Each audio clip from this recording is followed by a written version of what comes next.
let's talk a little bit about immigration. And that is a bit of a hot topic these days. And since I am also an immigrant, I think it is relevant for me to talk about it as well. I talked a little bit about immigration in when the students, especially the grad students, were being picked up by these vans. And I live in Los Angeles, and being under these types of circumstances, I think it's more important than ever to talk about the points around immigration that are related to suffering. Because whether you're an immigrant or not, I think you deserve to be happy. Whether you live in a country that is welcoming of immigrants or not, I think you still have the right, you still deserve to be happy.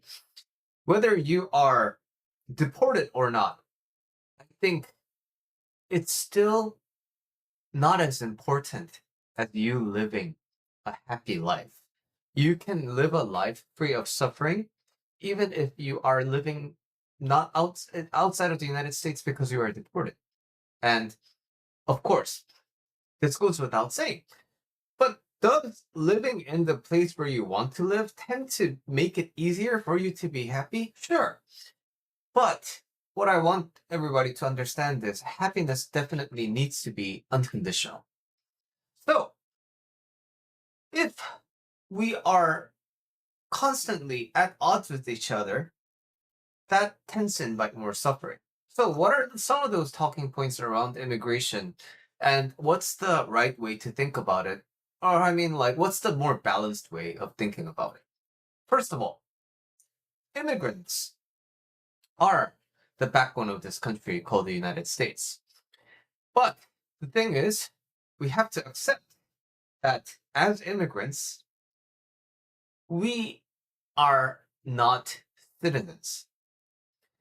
Therefore, if the citizens want to take this country in some direction, we have to accept that while we can express our concerns, and this is assuming that you are not a citizen of the United States yet, while it is in our free speech to express what we think is right, we have to accept that we don't make the rules here. And now, many of the talking points around immigration is reform. There needs to be some kind of a reform. Does there need to be? I think the way to get into the United States legally is very limited compared to other countries. So I came into the United States as under my father, who came with the scholar visa, J1. I was a J2. And then we went back to Korea, and then I came with a student visa, which is F1. And now, after I finished my degree, I exited the United States again, and then I came with the employment visa, and this is H1. And after that, through my employee sponsoring me, I got a green card, and that's where I am with my immigration journey now. So, all of these things require a certain amount of capital and a certain amount of resources. If my father not been a professor, we wouldn't have been able to come with the J visa. Had I not have had I not been accepted by a private school, and had my parents not have the resources to pay for that tuition, because for you if you are a student, you cannot attend public high schools, and basically like you have to go to private schools. So we need to accept that those are also very conditional. Same with university admissions, it's conditional. And same with employment, it's conditional. So there's a lot of hurdles in getting into the country legally. And at the same time, because this is such a coveted position, there are lots of ways Americans try to exploit the system, and the immigrants try to exploit this system. Taking the work visa, for example. if I am a company that sponsors immigrants, then guess what? I can demand a lot of things out of the employee, and they kind of have to comply if they want to keep their job, and therefore if they want to keep their chances at being in the United States. The moment you're fired, you need to look for a way to leave the country. So, of course, nobody wants to be in that predicament, and I have been in the predicament because I was fired from my age sponsor job. So I had a very limited period of time where I needed to find my next opportunity. And after I got the opportunity, I needed to do a bunch of paperwork. I needed to exit the country, and then I need to re-enter the country. It's because I was trying to follow the due processes. So, do people have these resources? Had I been fired without the resources, what would I have done? Um, Considering the chicken shit that I am, I probably would have left the country. But many people are not really in the situation where they can, right? It's very less ideal that they will. So, what we don't understand about, well, not understand, what we can't really see eye to eye on when it comes to overstaying the visa is yes, are there a group of people who just overstay their visa out of malice? Of course, because with every system, there are people who exploit it. But at the same time, we have to understand that there are people in extraordinary conditions and circumstances that sort of prevent them from leaving the country because all of their family is here or they just don't have any money to exit.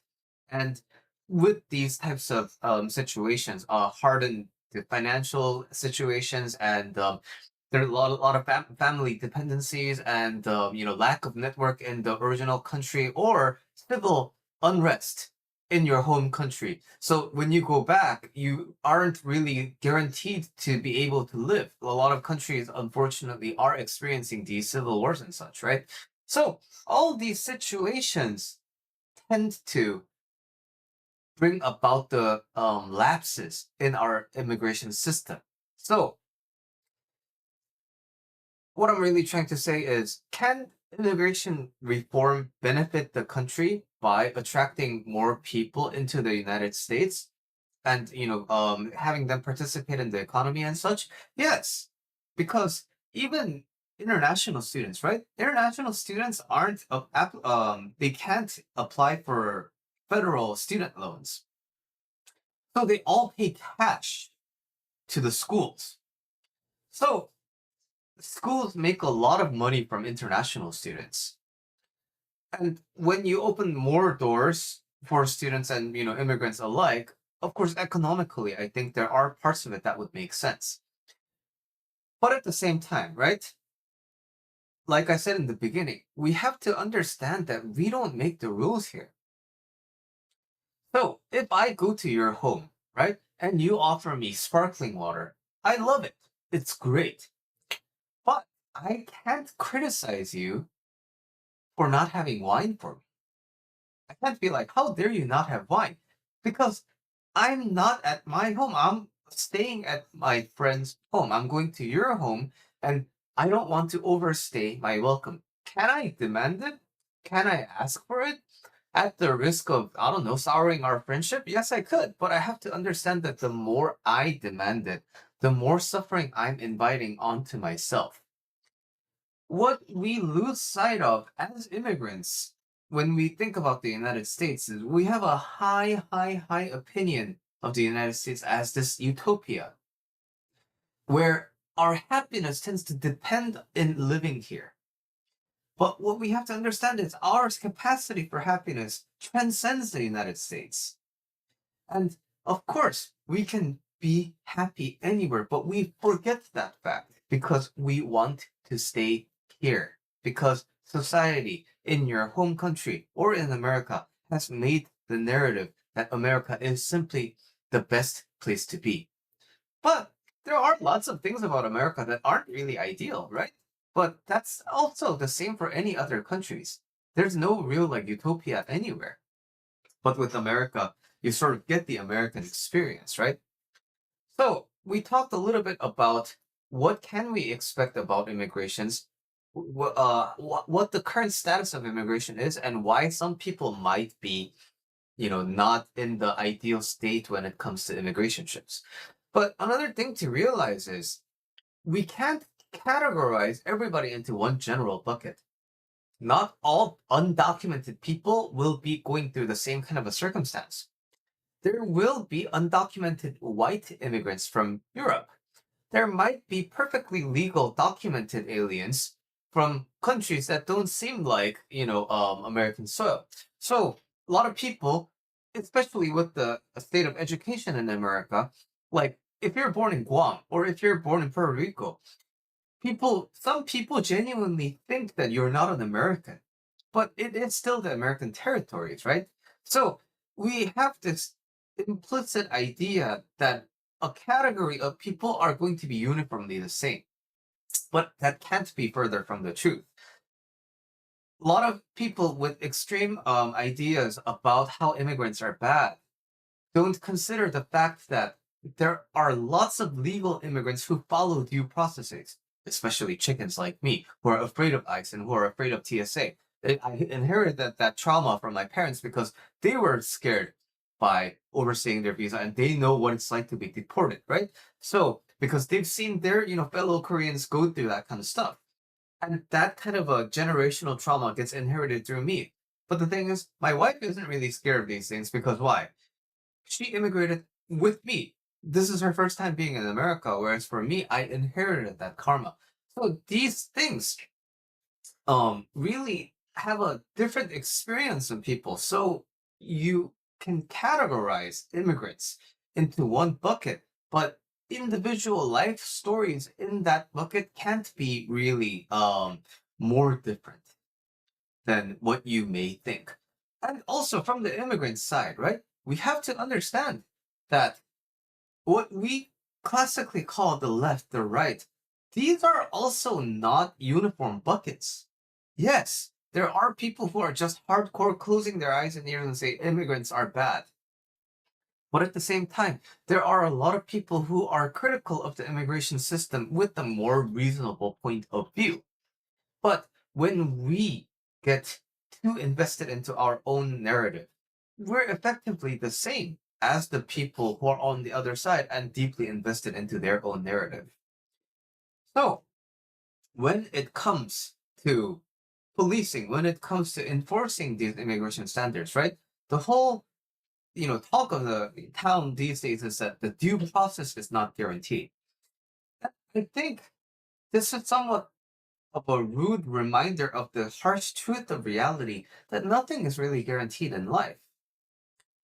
As long as there are people who are willing to do some things that are outside of the law, and as long as there are people who are not going to enforce the law, anything can happen.